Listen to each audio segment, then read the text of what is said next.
are back for another week of Behind the Lens.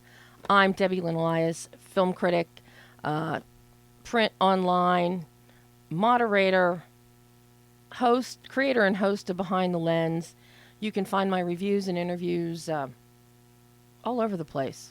Google me, look for me, moviesharkdoubler.com, Culver City Observer, Beacon Times, Examiner. Take a look. We got video interviews out there. We've got a whole stack of video interviews from the recent Spirit Awards, Carpet Chats, and in the press tent. We're going to have more coming up in a couple months with TCM Film Festival, which we should have announcements on as to who the guests will be at the festival this year, as well as what film, the complete lineup of films, which I know a lot of people are chomping at the bit for. But welcome to March already. Third month of the year has kicked off. And we've got a great show today lined up. I've got two filmmakers who are fabulous. One I've had the pleasure of knowing for a number of years now. She is a dynamo. She is creative. She is inventive. She is a writer, director, producer, actress. It's Molly Elfman. Some our regular listeners may recall Molly joined us last year in May with a new concept in the horror genre, a series of comedic shorts put together in an anthology called Fun Size Horror. A multitude of writers and directors each directed one of these short films, and it was packaged together as one big horror fest of fun. Well, it was so successful, Molly and her team put together Fun Size Horror Volume 2, which is now... Yes, Brian? Oh, I'm sorry. No, you keep going. Finish your thought, and I'll jump in real quick. Oh, no, go ahead. Go okay. ahead. So I remember a couple weeks ago we said we were going to do the Star Wars Episode 8 countdown, and we've neglected it. Do you have that information? I have it right in front of me right now because I have it bookmarked. So if anybody's listening, we have 647 days, 12 hours, and 56 minutes to go until Star Wars Episode 8 opens up. Well, you know, and I couldn't have made it through today without knowing that information. Yeah. So I'll give you an update next week. Should be. That's Brian is our official Star Wars countdown person. Give you guys a hint. It'll be 7 days less next week. Yeah. Well, you never know. The Earth, you know, we could gain or lose time in that amount of time. Actually, yeah, we're going back next week. That's right. Yeah. So see. You're right. See. So it'll be 1 hour less that we have to wait. So Brian will be back next week with another update on the Star Wars release date. But getting back to Fun Size Horror, so Molly will be joining us at about the 15-minute mark to talk about Fun Size Horror Volume 2 and what's in store for everybody this go-round. And it is available on Hulu right now. So for all of you horror fans and comedic horror fans, you can run right out to Hulu right now. If you want to, not listen to the show and go watch Fun Size Horror, that's okay. Molly will owe me for this. But besides Molly Elfman, at the half-hour mark, an exciting new director that I had the chance to interview the other day, Michael David Lynch. I am so thrilled with what he has done. His first feature film. He has produced before, he's written before, but this is his first feature. It's called Dependence Day, and he had a world premiere at CineQuest on Saturday night. So we're going to hear from Michael fresh off that world premiere experience for his first directorial at the half-hour mark when he joins us. And it's a very fun film. For those of you LAFF, Los Angeles Film Festival fans, Joe Burke is the star. You may remember Joe Burke and this very funny and charming film that he had at LAFF 2013 called Four Dogs, about a 20-something nephew who is staying with his older aunts and their friends. If you can find it, I'll have to talk to Joe sometime and find out if it's available for anybody to see, because it is a real charmer if you haven't seen it. But here Joe moves from behind the camera to in front of the camera, and what he does under Michael's direction is just, it's a balancing act that works. And that's all I'll say right now about that. But Michael and I will get into that when he calls in. But right now, we've got a lot of films coming up and a lot of interview excerpts. I've been doing a lot of interviews, one-on-one interviews, and press days recently. Next week, we're going to be talking about a fabulous film in time for the Easter season, Miracles from Heaven, directed by Patricia Reagan, starring Jennifer Garner, Martin Henderson, Eugenio Derbez. So, based on the true story, Christy Beam's book, Miracles from Heaven, about her 9-year-old daughter, Anna, who was dying from a motility disorder and fell 30 feet down through a hollowed-out cottonwood tree, hit her head just so that something happened to spark a spontaneous remission. Science calls it spontaneous remission. Christy Beam and her family call it a miracle. So you'll hear next week and the week after, you'll hear more about Miracles from Heaven and my one-on-one with director Patricia Reagan. Also my one-on-one with Eugenio Derbez. We've also got Allegiant coming up. A lot of interviews on Allegiant coming your way as well. But today, this is such a treat. For those of you who have not heard of the movie yet, put it on your radar. Hello, my name is Doris. Sally Field is back on the big screen, and not a moment too soon. The film is absolutely adorable, charming, written and directed by Michael Showalter. It stars Sally Field. Her supporting cast is amazing. She's got Max Greenfield. What else does she have in here? Max Greenfield, Beth Bears. For the older crowd, Tyne Daly, Carolyn Aaron, Peter Gallagher, Stephen Root, Wendy McClendon Covey, Natasha Lyonne. Absolutely fabulous cast. It's basically 60-something woman Doris Miller. She's lived with her mother her whole life. She is a hoarder. And she marches to a different drummer, and even when she marches to the different drummer, she's always a little bit out of step. But something happens that inspires her to try and get out into the world following the death of her mother. And it's a younger co-worker that it's in a sense a reverse May December romance. You typically think of the stereotypic film approach is generally the older man, the younger woman. This is the older woman, the younger man. So, and it just plays out. It is a comic beauty. Sally Field is as good as ever, and as I like to describe her character, it's Gidget at 60 with the fashion sense of Gidget's best friend LaRue with a dash of Sybil thrown in. So at the recent press day, I had a chance to actually ask Sally about creating this character and the look of Doris, which basically reflects the emotions of this person who really doesn't know quite how to communicate with society. First of all, I want to congratulate all of you. To paraphrase Sally herself at one point in her life, I love this. I really love this. It's an amazing film. Michael, thank you so much for writing a film that features a mature woman of the ARP generation and for writing a script worthy of Sally's skills and talents. Great job. Thanks. So I want to ask you, Sally, Doris is a very unique character, a little quirky, but so much of her emotion is told through her costume, through her wardrobe. Mm-hmm. It is clearly an extension of her. Mm-hmm. How involved were you in working with Rebecca in creating the look and the feel of the costume and then thus the emotional impact of Doris? Completely. Absolutely. I mean, it wasn't like Rebecca knew what she looked like. None of us knew exactly what she looked like. And Michael let us go and create her. What Rebecca did was remarkable, is that she created, a room full, rack after rack after rack after rack after rack of old clothes that she collected from the old clothing houses that almost don't exist anymore. Western costume in the old Universal wardrobe that's huge, and they're getting rid of so much of it now, which is sad. But she also went to all the thrift shops, and she went to the Goodwill, and she collected just racks of things.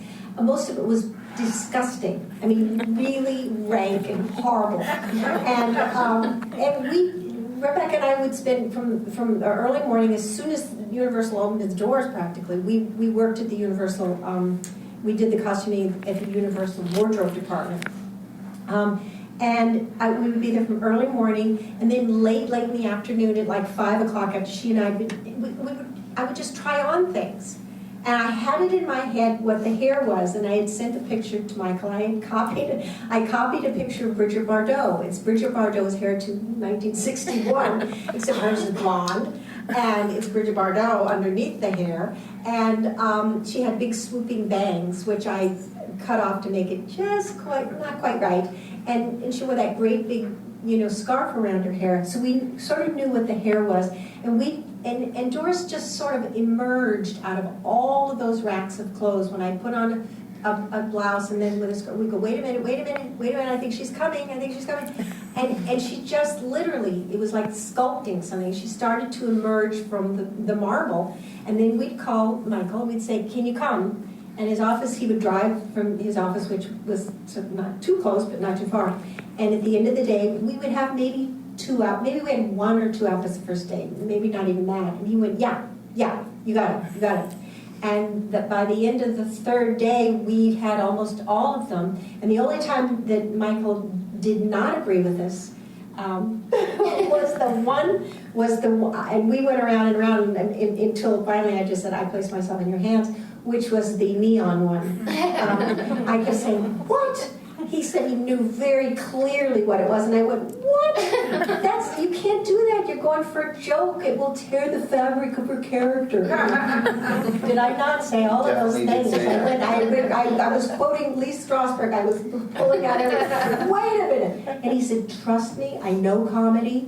This is it. I know it. And he was right. And it was a leap of faith. But I think everywhere, every bit of all of this, for every one of us was a giant leap of faith. Well, and a fantastic leap of faith, it definitely is, because the movie is absolutely fantastic. To watch the dynamic between Sally Field and Max Greenfield is so much fun. So it's opening this week or next week. So put it on your calendar, go see it. And as I said during the press conference, thank God that we are starting to see more roles for not only women of the ARP, the over 50 age bracket, but for audiences who appreciate those films and those talented actors. And thankfully, Sally Field is still working so that she'll still be able to vote for Oscars next year. Because as a reminder, under the new rules, if you're not active for 10 years, you don't get to vote. So hopefully jumping to that briefly again, hopefully the Academy will realize the error of their ways in that one and do some kind of amendment to that. But the always prompt and wonderful Molly Elfman is on the line. Hello, Molly. Hi, Debbie. How are you? I'm fine. Have you had enough coffee yet? I think I have. I'm nice and caffeinated, and I'm ready to go for like 30 whole minutes, and then I'm going to crash hardcore. Ha, ha, ha. But, of course, and you've got to follow Sally Field. Well, that's... who can follow Sally Field? That's ridiculous. Well, you can try. Oh, I'll always try. She's actually, we use her, we quote Mrs. Doubtfire quite often in our household, so I look up to her quite a bit. Well, you have to see her new movie, Hello, My Name is Doris. It looks fantastic. I just saw the trailer for it. It looks wonderful. It is fabulous, and to see her back on the big screen again is just... She's so adorable. Isn't she charming? She is beyond charming, because after the press conference, I even got to talk to her about TCM, because, she's been hosting TCM Essentials with Robert Osborne this season. And, yes, she will be coming back. She's in talks now to make arrangements to come back and do another co-hosting season with him of the Saturday Night Essentials. And that's so awesome. I know. And, we also got to talk about her stepfather, Jock Mahoney, who was one of the people that embraced me when I first came out here 35 years ago. It hasn't been that long. Yes, it has. It's impossible. Just you're a vampire. It doesn't make any sense. Oh, yes. Well, speaking of vampires, will I see any vampires in Fun Size Horror Volume 2? You know, I don't think that we actually have any vampires this year. I think we tend to just stay away from some of the things that a lot of other people are doing. I think one of our goals is to try to do things that nobody else is doing. Okay, well, having said that, how do you top Fun Size Horror Volume 1? Well, I don't know. It's continuing to find new avenues, new filmmakers, and new people. And Fun Size Horror Volume 1 was very much us, trying to see what we could do. And Volume 2 was really us. I think we upped the game. We started to actually understand how to shoot these a little, make life easier on ourselves. We had a team of people that we were bringing back for just about everything. Bowman Modine was our AD on almost all of these. Alex Choate was our production designer. So it did become a little bit more almost like you would shoot a TV series. Just we had our usual people. So that made it much easier in terms of we weren't just frantic about putting everything together. We actually had a system and a way of going about things. And so then we actually got to focus on the creative. And then we got to focus on finding directors who had visions that kind of nobody else was giving them a chance to really express, and how to let them really focus on that. And I think that's one of the problems with short films, is that you just need the money, or you need to get the camera, or this isn't happening, and you don't actually get to focus on the creative. And that was really our goal this year. So now, did you have the studio, the equipment, and all of that available for these 13 directors to come in and direct? We managed. I think that's always the way. It's never a single deal. It's always multiple different deals with us and multiple different partnerships. That's one of the ways that we work. We don't have one set way of working. There's not one deal that you make with us. There's not one anything. We very much pride ourselves on everybody, every project, every single instance is its own unique beast, and we have to tackle it as such. That being said, making life easier in terms of, yes, we do have, these 3 cameras that we know that we can use, and we do have these sets. And LA Center Studios has been very kind to let us use their studios quite often, and we've worked with Relativity Film School and a number of their students, and even had a student filmmaker join the group because we saw how amazing he was and held a competition. We were able to give them a lot more than the year before. So, how many of your directors were returning directors? I know that Ned returned and came back for Volume 2. Ned, if we can have Ned back every single year, I'm pretty sure that we will. Well, Ned he doesn't do anything else. You might as well. And he's not busy at all, no, right? and you and I say that with great love because we love Ned. Yeah, I can barely get Ned on the phone these days. He's been so busy, and he just finished his first feature, so that's fantastic, and he's been getting that out. No, I hope to have Ned back every single year. Bitter was one of my favorite ones, as always, just because he's our comedy horror guy. His are always the most playful and the most fun. And then this year he did Playing Dead with Tracy Toms and Addie Shankar and Kevin Daniels, and it was an amazing cast. And it's ridiculous. It was basically a bunch of what would ghosts do if they were just hanging around and they just wanted to mess with people. Oh, God.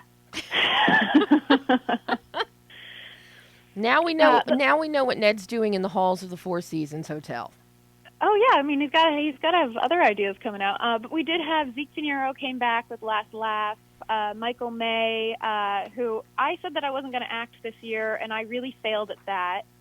And mainly that was because Michael and I have been friends and producing for years. And I've actually, back in the day when I was acting a lot more and he was directing, well, he still is directing, we'd always wanted to partner up. And so we had this film Initiation, which we literally were finishing writing, I think, 5 minutes before, and wouldn't torture any other actor in that way. So why not torture me in that way? And so I did that, and that was actually really, really fun, and it was a really great opportunity. So he's returning. Grant Olin returned, who actually had 2 films in Volume 1. And I believe just about everybody else is newcomers. We had Karen Gillan, With conventional this year, we had Patrick Ria with Pillow Fright, which has premiered at a number of other places. We had Whispers with Max Isaacson, who I believe played at Fantastic Fest earlier or last year, I guess now. God, I'm losing track of the years. And then Peter Wu with Kill Them Mommy, which is probably our trippiest film this year, without a doubt. You always have to have at least one. Yeah, I think if you're, that's your psychedelic. If you feel like, taking any drugs, that's the film to focus on. But we're really it's all over the place. It's intentionally meant to be that. And Stephen Boyer, by the way, is our student film director, who we were just impressed with what he's able to do. And then there's also Mark Miller, who works for Clive Barker's company, Clive Barker, who's been a huge supporter of us, and all the artwork that you'll see in the film is Clive Barker's artwork. But Mark, on his own, went off and made The Great Corbin, which every single time I watch that one, for some reason, it's one of those ones that I just like more and more. Aww. I don't know why. It's definitely turned into one of my favorites. Now, obviously, you've got your returning directors. How did you go about finding new directors to come on board for Fun Size Horror Volume 2? Oh, boy, how did we do that? Well, we've always had a lot of people. We actually have a lot more directors that we would like to work with. Last year, we had a whole plan, and not everybody that we wanted to work with we got a chance to. So that's why we're actually very eager, and why we launched this whole campaign that we have going on right now specifically for the community. Because there's a lot more people that we would love to support, and sometimes their ideas are just not able to get financing, and we're not able to do that because they are so risky, but we think that they're absolutely genius, and if just given the opportunity, people would see that. And so it's a little bit more of a challenge, but we go out to conventions. We are online. We are on funsizehorror.com. Users can submit their work. They can talk to us. We are always looking for new people. Steve Desmond is a director who submitted his film, won a competition, and now we're working with him on more films because we just thought he was so amazing and impressed by his work. So we're really, we're finding people email us, people find other people. We want people with creative ideas. We want people who are trying to do stuff that they can't do elsewhere.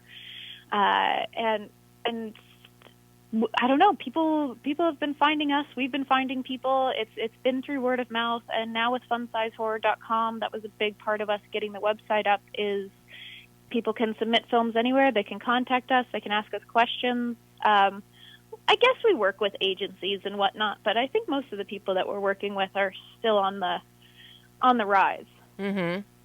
So, how do you put together the package here? Because this year you've got to deal with Hulu out of the box. I think this potentially could be our last year of actually doing an anthology feature. I think we might be moving into other stuff from this point forward. And it's very much a mixtape is the way that we like to put it. And putting it all together is always very challenging and always very tricky. And it's going with what the natural feel of what we think should be next. And Initiation, it was one that we wrote intentionally to start off the film, and it's kind of our ode to our own filmmakers and the pain that we put ourselves through in order to make sure that we get everything to happen. And then from there, it's just kind of, it's very much a mixtape. It takes on its own natural flow. And dare I even ask, is the whole idea of mixtape, could it have been influenced by a certain Guardians of the Galaxy? Potentially. I have to say, we love the feel of that feel. I mean, aren't they they're the ultimate outsiders right now, right? That's it. Yeah, exactly. They're a little bit more successful than us, but we're hoping to reach that level. Give us another year or two, and we hope to be Guardians level. So now you just got back from Dallas, where Conventional was screening. Yes? So what we were actually doing was Karen was actually at a convention. Okay. Karen does conventions quite often, and I actually wanted to experience a convention with Karen for the first time because it's actually an idea that we've been growing. Okay. And expanding, and that's actually something that we've been doing. We call them fun-size horror shorts with legs. So some of the ideas that you've been seeing, I believe there's about 14 of them. We are now expanding into feature series or web series. Mm-hmm. And this is one that we've been playing with an idea with. So I wanted to go and kind of experience the world with Karen so that we could kind of potentially expand an idea and see what we could do with it. Mm-hmm. So, and it's pretty wild. So, are you going to be expanding into features? I know that is something you have wanted to do for a while, to really get the ball rolling with feature after feature after feature. That is exactly what we're going to be doing. And actually more series, too, by the way. There are a number of series that we're looking into because that seems to be the way of the world right now. But we have taken a number of the ideas from Volume 1 and Volume 2, and that's actually been kind of what I've been focusing on, which has taken me out of the game a little bit, but helping, I believe it's 14 of our filmmakers develop these ideas into features that we can take out, and we are just starting to actually do that, and hopefully we'll be able to announce some of those soon.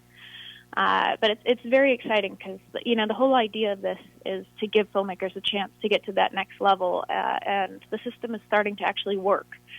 And I would love nothing more to be able to help people get to that next level. We're getting them in the rooms, and we're getting them features, and we're getting them all the rest, but now we need to get them made. So we're getting there. Okay, and what is next for you? Will you be directing? Will you be going back in front of the camera? Or will you just be spending all your time wheeling and dealing and putting all of this fun stuff together? How about all of the above? Why? I was afraid you were going to say that. I never like to put myself too much into a box.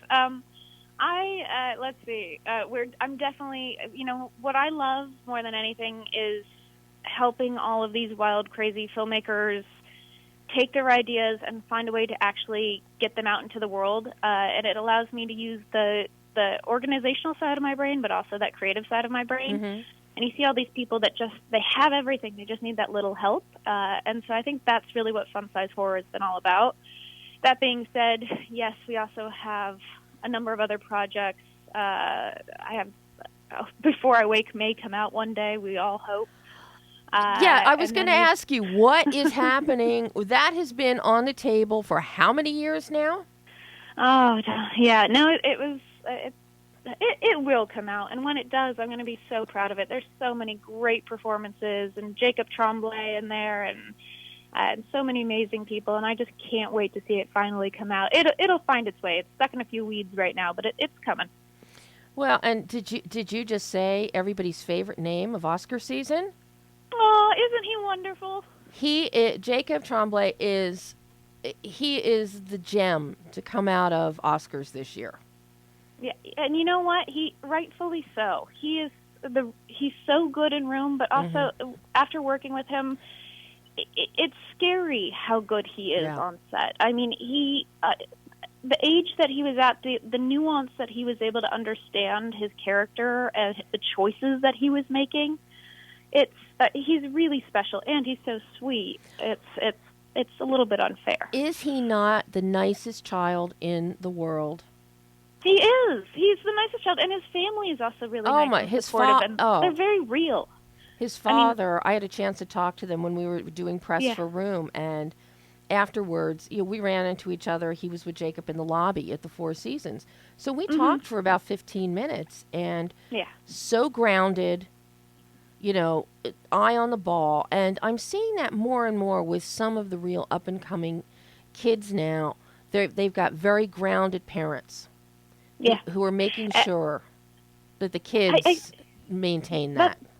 That's important, though. That's because, it's important for the kids in order to have real lives and in order for them to actually grow up and not just become kind of this cliche, child actor. Jacob is a kid. When he's not shooting, he's playing. He's in school. He's all, and I think it's really important for people to remember that there is real life going on at the same time as all these movies, and they have a great balance of that. And, can't wait.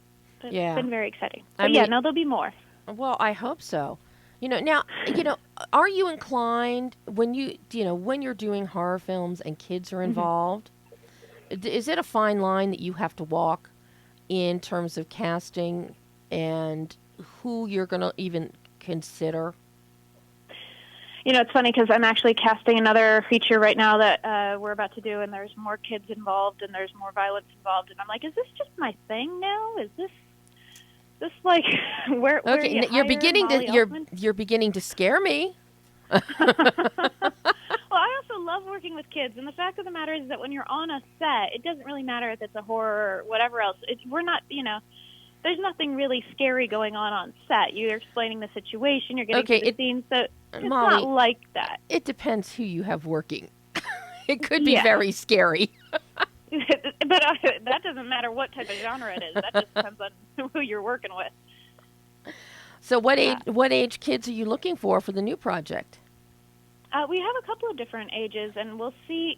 Even with Before I Wake, originally that role was written for somebody at a slightly different age, but when we saw Jacob, it was a unanimous decision that he was just, there was many other great kid actors, but he was above and beyond.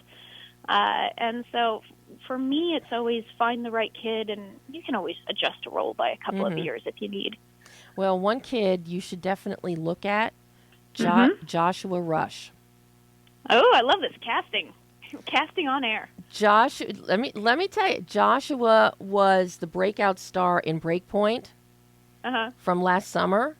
All right, I'm writing it down right now. Joshua is fabulous, and I can even send you I'll email you the information for his manager.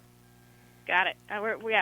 We got this done. Between you and I, we're going to cast this by the end of the show. Hey, between you and I, we can rule the world. I'm sure of that. So where else is Fun Size Horror Volume 2 going to go?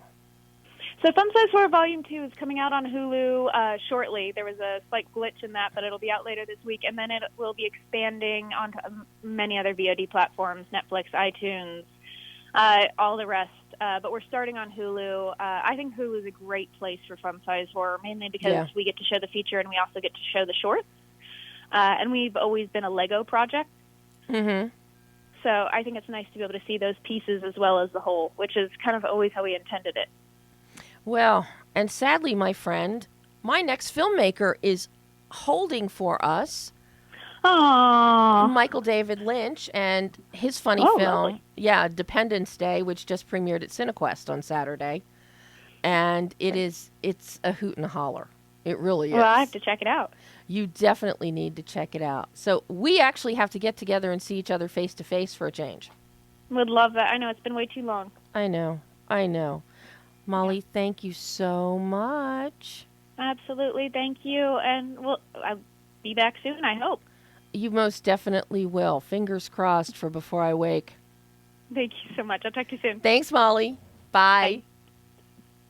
And that was Molly Elfman, producer of Fun Size Horror Volume 2. Go to funsizehorror.com and you can check it out. Right now, we have the fabulous, fresh off his CineQuest world premiere, Michael David Lynch. Hi, how you doing? I'm fine, Michael. How are you? I'm good. I've kind of lost my voice a little bit. We've been having too much fun here at CineQuest. So, is that what you'd call it? Too much fun? Yeah, too much fun. We've been hanging out with all the filmmakers. We've all been vibing. It feels like a big CineQuest family here. It's been fantastic. Well, I know you've been hanging out a bunch with Quincy Rose. Oh, I just left him to pick up your phone. Actually, hilarious enough. Quincy's been on the show before. I adore Quincy.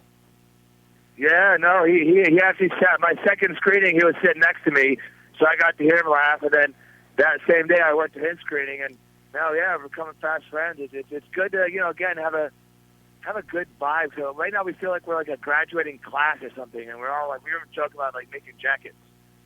Well, and I know that's we're all getting along. That's when we talked the other day. That's what you were hoping for, is that vibe and is that camaraderie of people that are actually doing things and not just talking about doing something. Exactly, and that's definitely what I felt here. And again, I think it's because we keep watching movies and we keep seeing movies we all like. Because if you're at a festival and you watch movies, and if you feel like your movie's the only one that's good, it doesn't make you feel like you're in good company, and I don't think it represents the film well. So when you're at a festival like CineQuest, and all the movies around you are good, it makes you feel like, cool, we're like elevated on a certain level. you know, and I think it makes your film more credible. So I think that's why we're all like, you know, high-fiving, have good times, hanging out, you know, sharing other press with each other to help each other get more exposure. So it's been extremely positive. Well, I mean, I can honestly say, having seen Quincy's movie last year of Friends Effing Friends Effing Friends, and now Dependence Day, I mean, the two of you together is like, makes perfect sense for the two of you to hang out, because you both have this same comic sensibility. Yeah, no, I when I saw his movie, you know, when he's on mine, like, I could tell we both got each other's humor right away. And no, I loved his film. I thought it was hilarious. Okay. I actually didn't want it to end. Well, I told him the same thing. Well, I was like, you ended it too early. I wanted to see some more Friends Having Friends. Yeah. You know, and I want to see more of Joe Burke in Independence Day. Absolutely. Joe's a tour de force in the movie. He's talk about an actor who just knows how to completely be vulnerable and just give his all. You know, a lot of actors like to reserve themselves, or they want some big check to be vulnerable or whatever, and Joe's all about his craft. He loves the craft of acting, and, you know, for a director to have an actor who is almost that method, you know, it's fantastic. Now, I loved playing with him. Now, do you think that it also helped with Joe's performance here, because he has been behind the camera, because he did do Four Dogs, which itself was its own quirky kind of comedy? I think, I would say yes. I think it always allowed him to understand what I was going through. So therefore, like, I think, and I feel this way when I produce other movies for people, I think when you know how you want to be treated when you're the director, and then you can have that benefit of giving that service to somebody else. Yeah.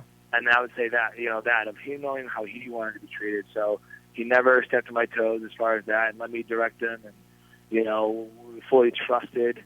So I would say, yeah, I think sometimes it could be a bad thing, I think, depending on the personality type. But in Joe's case, you know, again, he was very giving, because, you know, right now he's really trying to make a move on his acting career. You know, that's a big push that he's trying to focus on. I think if you know, who knows, if it had been a different time in his life, maybe it would have been different. But in the time that him and I met, everything just kind of worked out. Both of us, he wanted to act in something. I was just ready to direct. I was tired of, you know, kind of making everyone else's movie. And when I moved out to LA to make my own movies. So it was one of those beautiful times. And same thing with Benita, you know.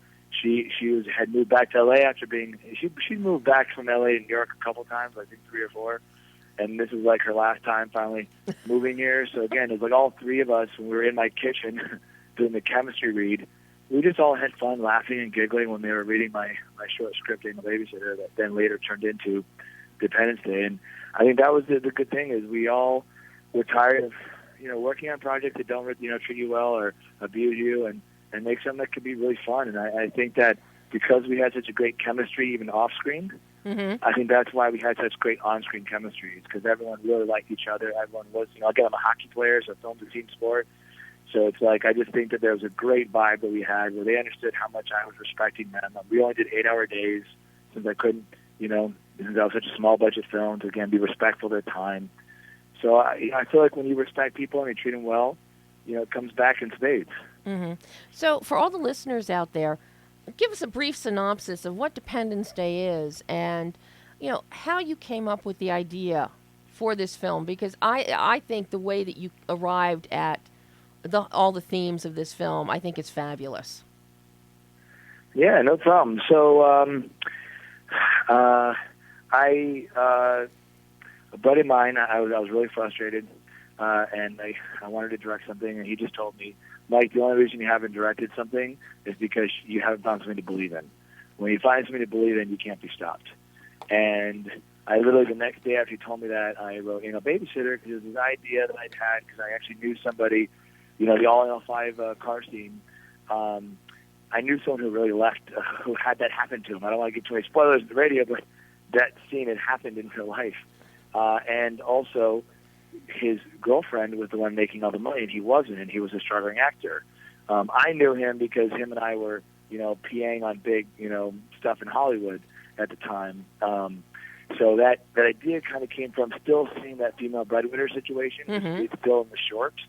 And then after I brought Joe in for a chemistry with Benita, and it's a 15-page script, and he improvised on top of it, so I'm being like a 25-minute one take on my iPhone.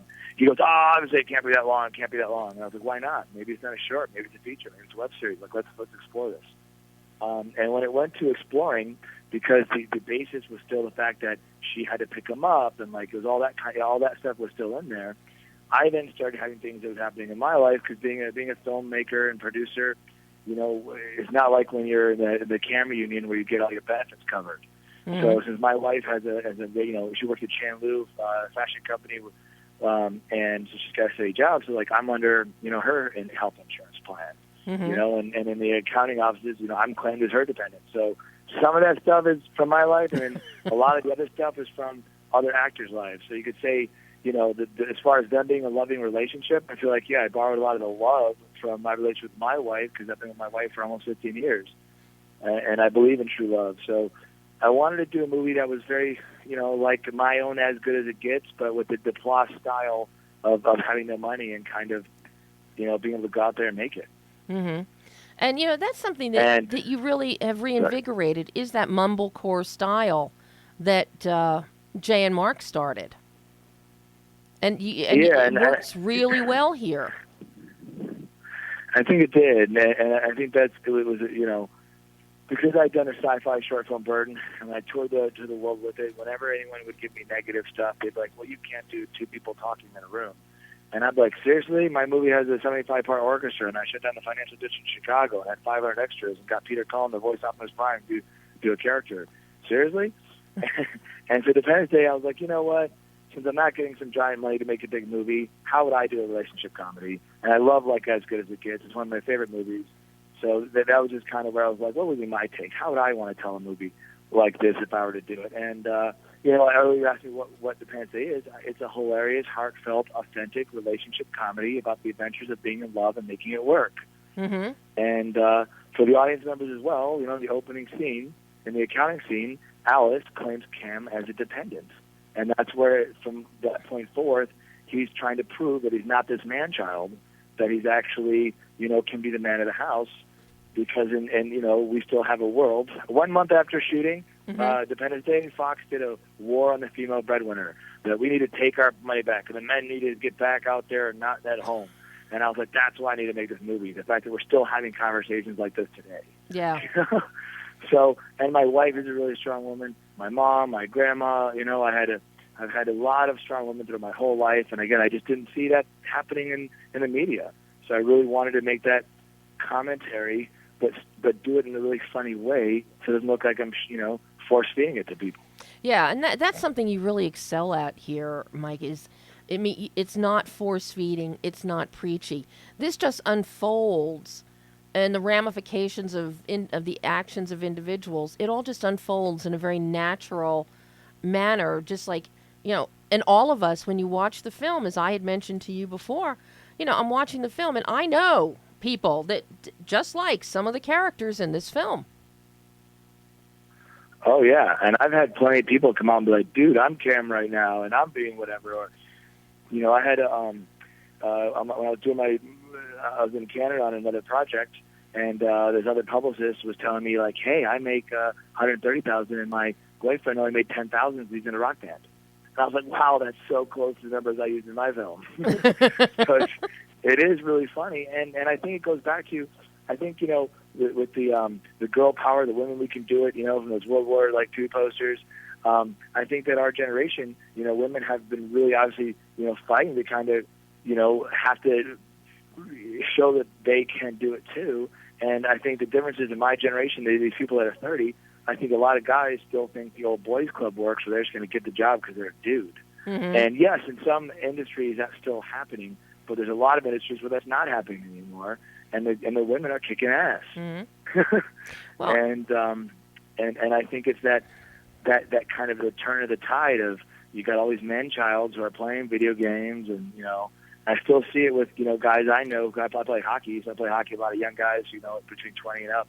And a lot of these young guys, man, they like to be at home playing their video games still. And not saying video games are bad, but if you're not making money, And I you want shouldn't be sitting on a couch playing video games. And I want you to know, Mike, as you're saying this, my sound engineer, Brian, is in the booth pointing to himself and nodding his head up and down, going, that's me, that's me. So so you've tapped into the perfect individual right here. Now, There you go. in addition to your strong leads in Joe Burke and Benita Robledo, your supporting cast is out of this world, starting with the incredible Lisa Ann Walter. I have never seen Lisa in anything that I did not laugh myself silly. She's hilarious. I called her my comedic hand grenade. During when we shot her scenes, I wouldn't even let the other actors see her. I would actually play her part in the rehearsals, and then I would only bring her in after I hit the red button, so they would only be able to get access. I kind of treated her like the biggest celebrity in the movie, and because I wanted like, when you see Alice getting hammered by her, you feel that power, you feel that she's that like bigger than life personality, and so because I also encouraged Lisa to improv as well, so it was like sometimes you never knew what was going to come out of Lisa's mouth. There's a cut scene where just an example, so it's not a spoiler, but when Shannon Lucio. There's a little scene where Shannon and Alice are talking, and then Lisa was going to interrupt them. And Shannon tries to interrupt her, and she's like, don't get sassy with me just because you're a ginger. It's just little stuff like that she would throw out that was just really hilarious. I mean, depending on what distributor we get picked up, there could be a lot of really funny scenes and a lot of lines, and Lisa definitely's got a lot of them. Well, and that's part of the joy of having her as part of your cast for any director. Is that she? And yeah, she's fabulous, and she came to the festival and really helped us promote it, and was just absolutely fantastic. And her and I, become almost like best friends too. And I think that goes, back to I care about I care about every actor on my crew, my cast and my crew. I feel like every single person. Again, I used to row and crew and hockey, and you're always good as your weakest person. Mm-hmm. And that's why I wanted to make sure that every actor who's in my film would shine. Because I also hate it when you go to a movie, especially independent, and you've got one good actor and everyone else is terrible. Because then I get pulled out. And I don't want to be pulled out. You want to stay in the moment.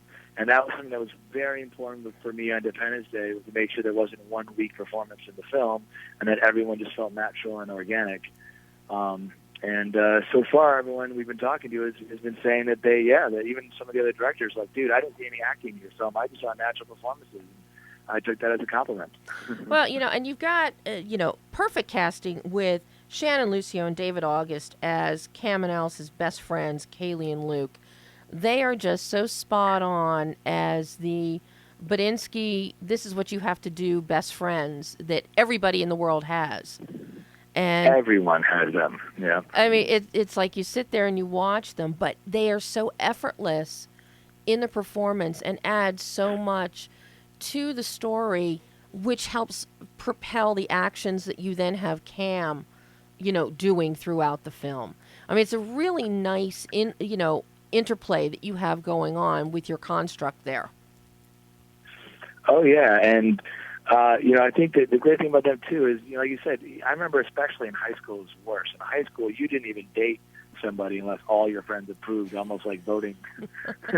and in life, too, I mean, I saw a lot of people that, other girls who maybe were having relationship problems with their men, they'd come up to my wife and say, don't you hate how Mike never admits he's wrong? And she said, actually, he does. If you can prove to him he's wrong, he'll always apologize.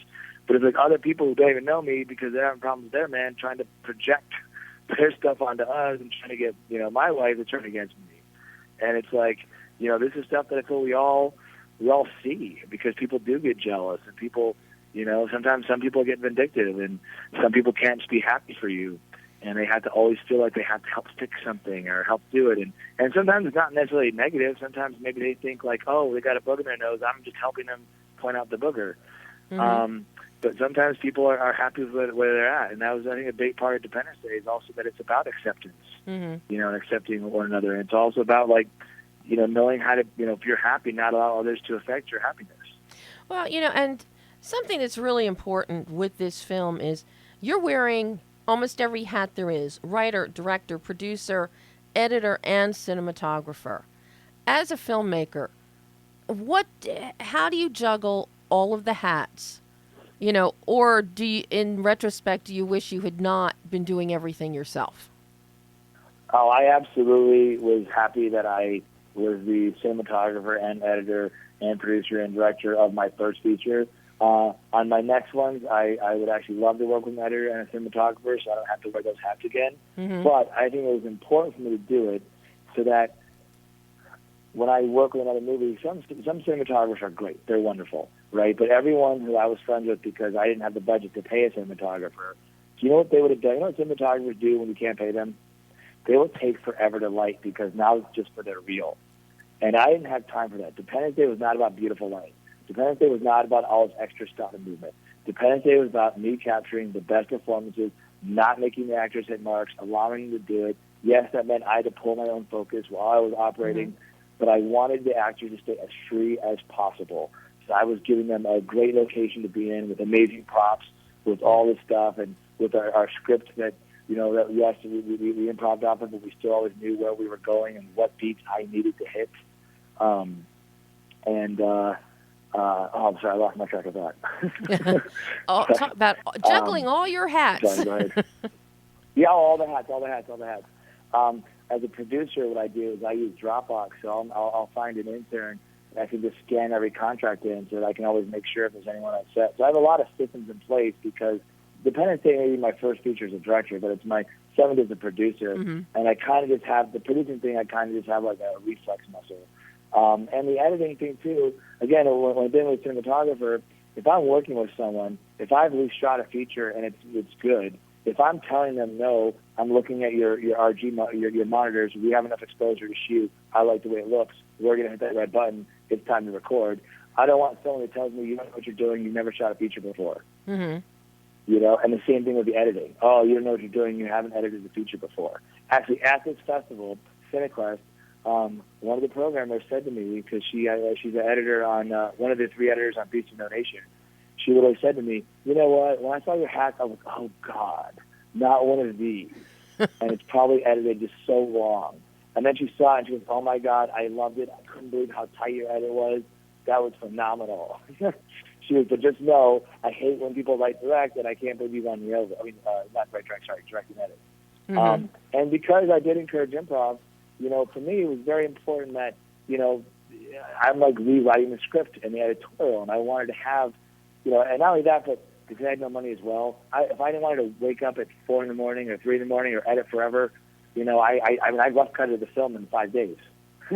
Oh my God! So it was one of those things where it's like, no one was going to put as much love into the film as I was going to put into the movie. And I wanted only love to be touching Dependence Day on every level.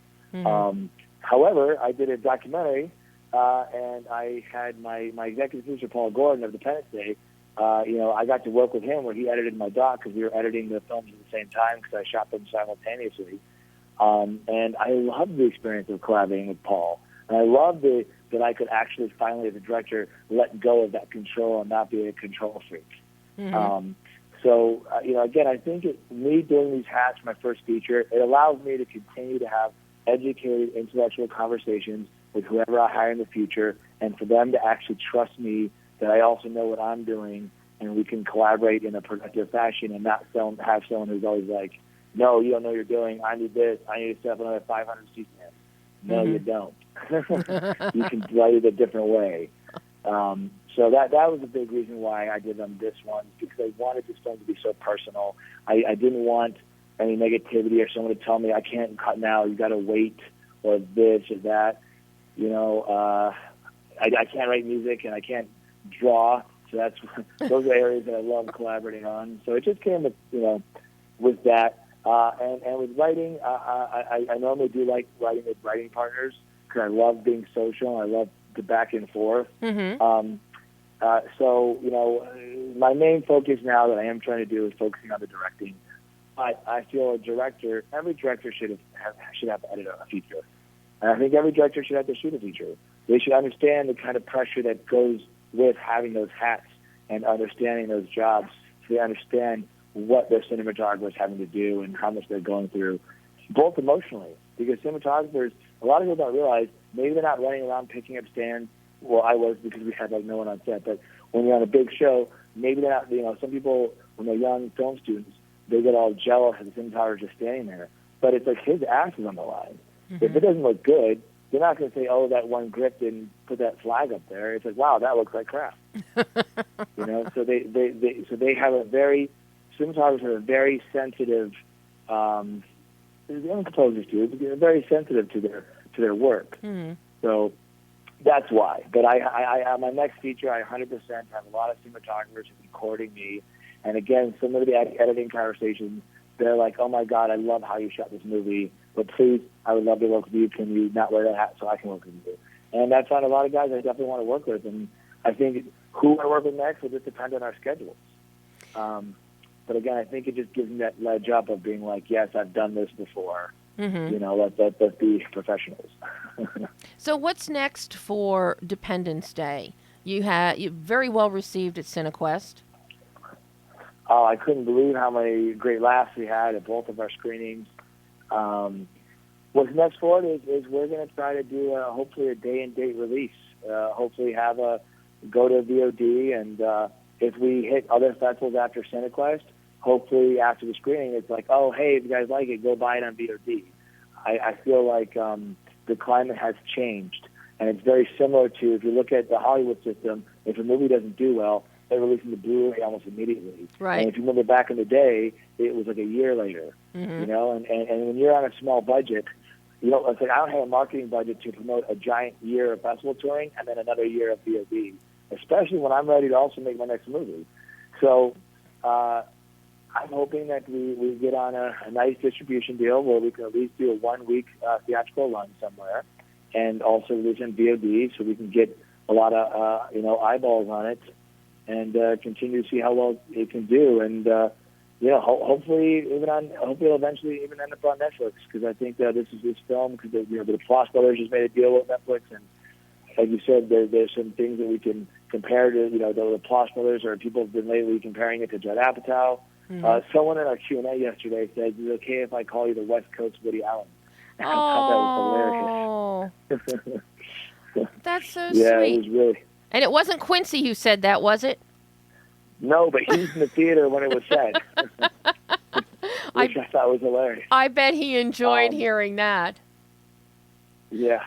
Oh. It was really fun. And it was just fun. And what we did too is we've been shooting testimonials here at CineQuest, so much like when we see an advertisement. So we've been just gathering a lot of assets to really help launch into our VOD premiere. Mm-hmm. So if you had to pick your single favorite moment of the weekend at CineQuest, what would it be? Definitely the world premiere. We had an amazing pre-party at Aura, where we had a giant projection of. I animated our horizontal poster, where it says "Cam" with the rose petals. We animated his arm throwing the petals and had it on a loop in the background. We had food from Original Joe's, which is an amazing Italian restaurant. Actually, the whole Friends cast came to our pre-party because we were playing at the same time. The Lost Solace guys, the Cremordia team. We had so many other people that we invited as well to be part of their family. And then after our pre-party, we had a giant Stephen P. wall that had Columbia College Chicago on it. It had my We Push Trains logo, and it had the horizontal poster. And then after we hit up all of our people, because, when it comes to a festival, sometimes they only post like one picture, and even though the photographer took like 100. So I told all those guys, like, hey, I'll give you singles, So I not only did we take pictures of all my actors and all the people on Independence Day, but we even ran through a couple of the other movies so they could get a nice red carpet shot where they can get singles and all that, groups and all that kind of stuff. So the carpet was really fun because, when with the CineQuest carpet, I can only have like 3 of my actors with me for the big press carpet, and we had almost our whole cast here. And again, because I wasn't able to financially compensate in the way they should, I really wanted them to feel and get that red carpet treatment. So we had like 4 photographers all taking pictures, and I think the cast really enjoyed that. And then of course, us having that big Stephen P. wall drew a lot of eyes, and then we had to turn people away from the theater because we were so sold out. So it helped really grab attention. And then after the and Michael, awesome. I'm getting the evil eye from Brian in there because we are now out of time. We're going off the air. Okay. I can't thank you That's enough. it. I can't thank you enough Oh, for thank you joining for us, having me on. Michael. Thank you for having me on. I appreciate it. Thanks so much. Bye-bye. All right, take care. Bye. And that's it. Until next week, Behind the Lens.